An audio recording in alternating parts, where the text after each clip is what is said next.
the new national security advisor for the president. You heard President Trump talk about him, Robert O'Brien. Ambassador O'Brien, welcome to Meet the Press, sir. Thanks. Great to be here with you, Chuck. Quite a day to have you on your first appearance here on Meet the Press. So let me start with the president's decision to share so many details of al-Baghdadi's death. Following up on something Richard Engel said, it seemed that it was important to the president that the world know how he died. Explain. Look, I think today's a great day for the United States of America and a great day for the world. This was the #1 wanted person in the world. He's a brutal, vicious terrorist. Killed many people. The president went into detail. We can talk some more about that.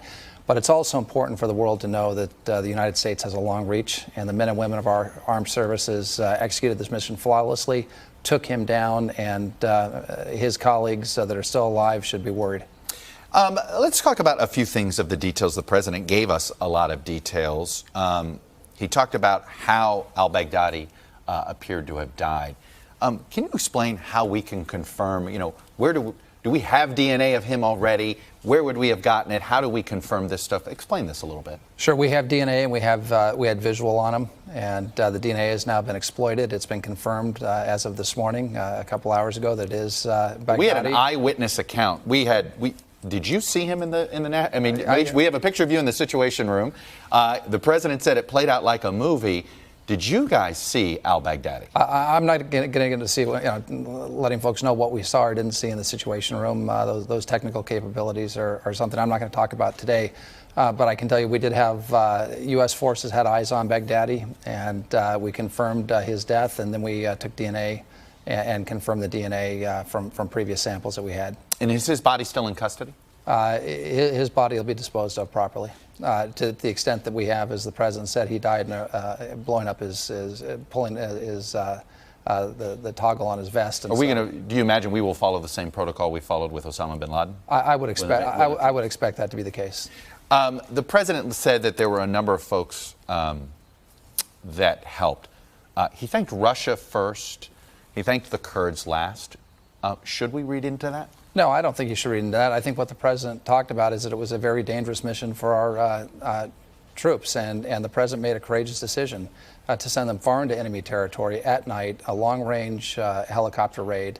It was a courageous decision of the president, but it was incredible bravery and skill of our men and women in the armed forces and the intelligence community that executed the mission flawlessly.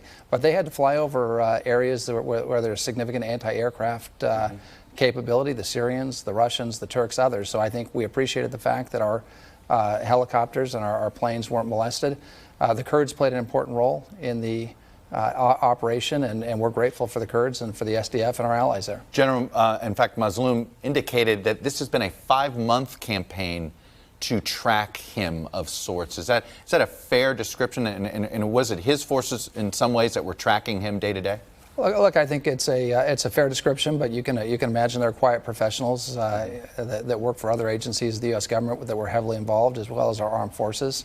The president was aware of this effort, and we felt we had a beat on him Thursday, Friday for sure, and the president made a very difficult decision to put men in harm's way. He did that, and it worked, and so it was a good day for the United States, good day for our armed forces and for the president. The way the president said Turkey was informed seemed to be that it sounds like you really minimized what Turkey was to know about this operation.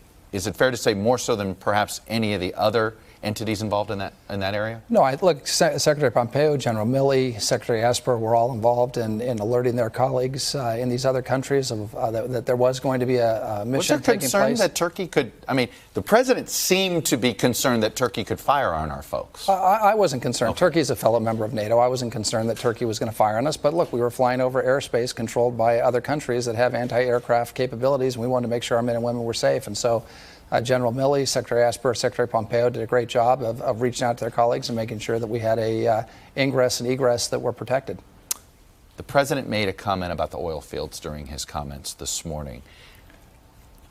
Does he believe we own the oil fields or that we control them? What is his understanding of our role in these oil fields? Look, I think the point that the president made is that ISIS controlled these oil fields, and ISIS was deriving great income from the oil fields. We took, together with the Kurds, took control of the oil fields. We're going to stay in control of those oil fields for a period of time to make sure that they don't fall back into ISIS hands. And those oil fields have been providing income for the Kurds to pay for schools, hospitals, for the SDF, and that sort of thing. So, look, we're there. We took control of those oil fields from ISIS. The folks who had them before, the Syrians, could not protect them from ISIS. So we're going to be there for a period of time to maintain control of those and make sure that there's not a resurgence of ISIS, and make sure that the Kurds have some revenue from those oil fields. 100% of this revenue belongs to the Kurds? Is that the belief of the United States government? I'm not going to get into how any sort of the Kurds have been using the oil revenue. I think they've been using 100% of the oil revenue up until now. But going forward, is that going to continue to be the case? We'll have to work that out. As the president said, there are going to be deals that are made, but those oil fields should not fall back in the hands of ISIS. And we want to make sure that the Kurds have some source of oil revenue. All right, look, and obviously we don't have laws governing there the way we would govern here with land, but how is it that we're determining who owns that oil? Who is going to determine who owns that oil? Well, ISIS had the oil. We took I understand that. We took it back from ISIS. Right. So, who do we believe owns this oil ultimately? Well, that's something that the president said we'll have to work out. And so, but what I'd like to focus on is not so much on the oil fields, but we had a great day for the United States. No, I understand that, but the president brought this up. That's why I was just curious about. Where do we get the right to determine who controls these oil fields? Well, the Kurds are there. Okay. Right? And we've got forces there that are working with the Kurds, and we're in control of those oil fields now. So we'll have to see what happens. I think the president said that's something we're looking into. But right now, we're going to stay in control of them to make sure that ISIS doesn't get them. I want to go back to and focus on what happened. I mean, this leader, Al-Baghdadi, was the most vicious, cruel man. In my prior job as the hostage envoy, I had a chance to meet the Kasichs and Muellers and Sotlofs and Foley's. I had a chance to speak with Diane Foley this morning. We finally brought justice to a man that beheaded the three Americans, two journalists and a humanitarian worker, and then Kayla Mueller, who was working as a humanitarian, great young American, idealistic young girl. And one of the things that General Milley did is General Milley named the operation, the chairman of the Joint Chiefs of Staff named the operation that took down al-Baghdadi after Kayla Mueller, after what she'd suffered. And that was something that that people should know. But justice was brought to those Americans who were so brutally killed, as were others, as the president pointed out. Richard Engel when these reports came out, he noted that this was actually an area that had been controlled by Al-Qaeda, an offshoot of Al-Qaeda. And you know this area really well. You know these offshoots really well. Who actually was at war at times with al-Baghdadi, and then now here they are, perhaps was giving him shelter. The indication was perhaps he got turned in, if you will. That this may have been an inside hit by Al-Qaeda and ISIS. Is there something to that? Yeah, I think that's total speculation. Okay. And that's not something I'm aware of.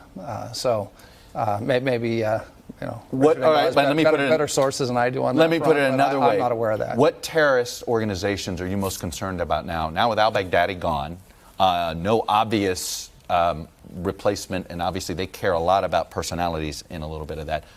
Who is the biggest threat now that remains in that area? Look, there are a number of threats in the area. I mean, number one, Iran is the largest state sponsor of terrorism. We're not talking about Iran this morning, but they're a huge state sponsor of terrorism. They're supporting Hamas. They're supporting Hezbollah. They've got the Houthis in Yemen. They're in Syria. So we've got to be concerned about Iran every day in that region. We did have 100, supposedly at least 100 ISIS fighters that escaped those prisons during the Turkish safe zone period there. What do we know about those folks? Yeah, I think that's Twitter intel. I mean, I've seen that on Twitter as well. I think the SDF's doing a pretty good job of keeping the ISIS fighters. You don't believe we've lost many of these ISIS fighters from these prison camps? Look, there were several thousand ISIS fighters that are under control, under SDF and Turkish control. We've made it very clear to the Turks, we've made it clear to the Kurds and to others in the region that we need to keep those folks under lock and key. And so, I think it's and we're continuing to do that. We're looking for ISIS wherever it might reemerge. This was a huge win for the president. The president came into office. He was given a plate of foreign policy challenges that were probably more difficult for any president coming into office than any president since Truman, who took office during the Second World War. And he's defeated with respect to ISIS, he defeated the physical caliphate, which was the size of Great Britain. We've now taken out the leader of the caliphate. I mean, I can tell you it was great news last night at 7:15 local time. We were in the Situation Room. And the commander of the mission called and said, 100% confidence jackpot. And when we heard that... Jackpot meant you got Al-Baghdadi. We got him. 100% confidence, jackpot over. And that was great news for us. It was great news for the American people, but it was great news for everyone in the world and the region. One of your jobs is to sometimes you take in a whole bunch of policy ideas and policy debates. You, in some ways, as a national security advisor, you're the moderator when it comes to the debates between Pentagon, state, sometimes the president.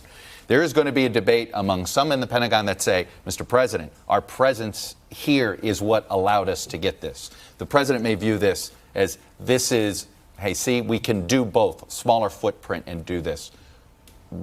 Should we assume that's how the president sees this? Look, I think we should assume, just going to the process question that you asked, is that it's the president's agenda that we're going to implement. I didn't come to this job as national security advisor with my own agenda. Others may have done that in the past. It's not something I did. My job is to get the very best options from the state, from Pentagon, from the IC, from the Treasury Department, and get those options to the president. And then the president has an opportunity to look at those options and make the best decisions for the American people, and that's what he does. If you ask my advice, I'll give it to him. But look, at the end of the day, he's the commander-in-chief. He's going to make these decisions, and they're tough decisions. Like last, over the last couple of days and last night, it was a tough decision to put so many men and women at risk. He made those tough decisions. We're going to implement them. Are you comfortable saying no to him? Well, look, it's not my job to say no to him. It's my job to give him the... Do you believe it's not your job to say no to him? Absolutely not. I wasn't elected president. He was elected president. It's my job to make sure he gets the very best options and the very best advice from his advisors, from his cabinet secretaries and other advisors. And it's my job to give him my best advice, my unvarnished opinion. Let me ask you this. Are you willing to disagree with him privately, maybe not saying it publicly, are you willing to disagree with him privately and say, Mr. President, this is the advice I would give. I don't think you should take that advice. The president's going to get my very best advice, and he may decide he wants to go with that advice. He may decide not to go with that advice. My advice might be different than what Secretary Pompeo or what Secretary Esper or General Milley has to say, but he's going to get the best advice from all of his people, and he's ultimately going to make his decision. On a policy front, Russia, are they an ally of the United States in this fight in ISIS? And are they an adversary in the United States in this situation with Ukraine? How would you describe it? Let me just make it very clear. Russia is not an ally of the United States. The president doesn't believe that. I don't believe that. I don't think there's first country he thanked today. Look, there are times when our interest overlaps with the interest of Russia. Last night it overlapped. We didn't want Russian air defense missiles being shot at our men and women who were executing this raid. And so last night, and they don't like ISIS, as the president pointed out. Last night, our interest overlapped with Russia. When our interest overlapped with Russia, there's no reason we shouldn't work with them. Russia is not an ally of the United States, and look, Russia presents a great danger to the United States, and something we keep an eye on every single day. When it comes to the situation in Ukraine and what Russian forces are doing right now, threatening and killing Ukrainians, how much of a concern is that to you? Well, it's a big concern. I wrote about this long before I was in government. I went to Ukraine to monitor the elections back in 2014. And when I went there in 2014, Ukrainians were looking to me and saying, we can't get bulletproof vests. We can't get Kevlar. We can't get any offensive weapons. We can't defend ourselves. You're sending us blankets and MREs. The United States was once the arsenal of democracy. You're giving us nothing. And since this president took office, we've given lethal aid to the Ukrainians. We've given them anti-tank weapons. We've supported the Ukrainians very vigorously and very robustly. So I think if you talk to Ukrainians, especially Ukrainians that are facing off against either Russian-supported militias or irregulars or dissident, armed dissidents in eastern Ukraine, they're much happier with this administration because they're actually getting lethal aid. Bill Taylor's the current ambassador to Ukraine. How long will he stay in that position? I don't know. I don't know Ambassador Taylor. And have you ever interacted with him at all? I have not. I've never met him when I was at the State Department. So I don't know Ambassador Taylor. And I think he's the charge there. I think he was an ambassador. He's sort of an acting. He's sort of right now he's the chief diplomat right now. He's the principal officer in Ukraine right now. I have not interacted with him before at the State Department. And I don't know what his career plans are. All right. Ambassador Robert O'Brien, the new National Security Advisor, quite a morning, quite amount of information both from yourself and the President of the United States. Thanks for coming on, sharing your views. I really appreciate it. Thanks for having me, Chuck.